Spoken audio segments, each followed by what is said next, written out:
Existe la antropología filosófica que pues trata de cuestiones de filosofía de la historia y en general del ámbito filosófico y que engloba también muchísimos aspectos de la filosofía, por eso recibe ese nombre. Está también la antropología médica, que es la primera disciplina antropológica categorial que se ha constituido como tal, y podemos decir que está definida la antropología biológica, que también a veces se llama física. En definitiva, podemos pensar en una antropología de la historia natural, en una antropología etológica o que estudia la conducta humana, una antropología etológica animal, que estudia las conductas animales.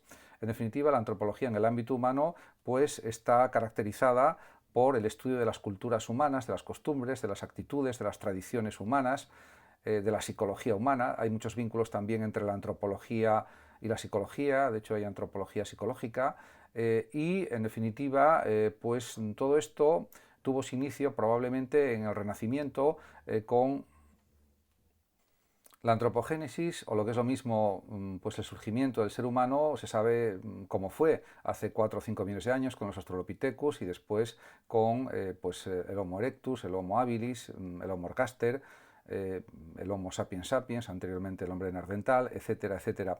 Pero también hay que pensar en cómo va a evolucionar la especie humana en los próximos milenios, en los próximos centenares de miles de años, y también si va a haber una transformación en la morfología en el cuerpo humano, y parece indudable que la va a haber. De hecho, ya hay estudios e investigaciones de diferentes antropólogos y científicos que insisten en ello, en que va a haber unos cambios indudables.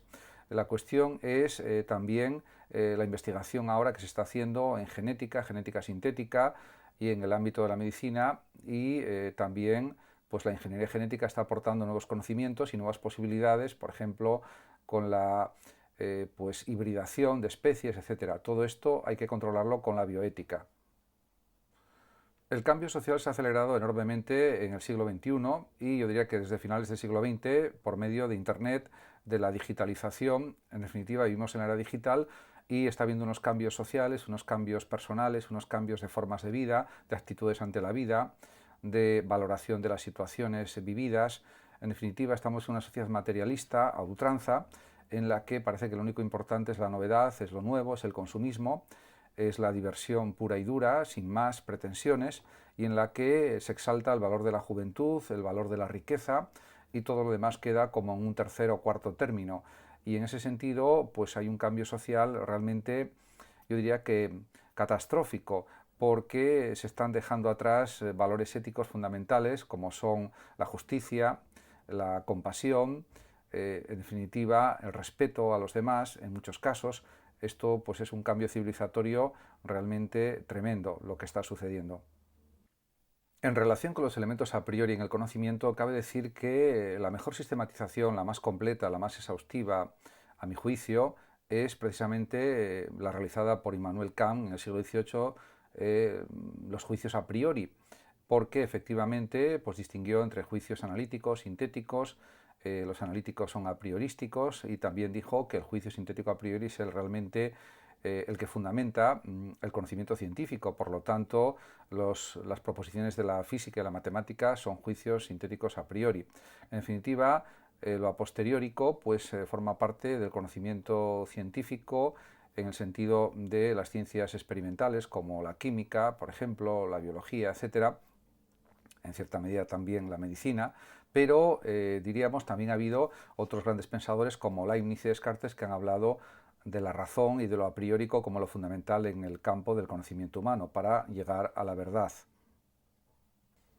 Fe y razón. Ha habido un debate histórico en torno a la relación entre fe y razón.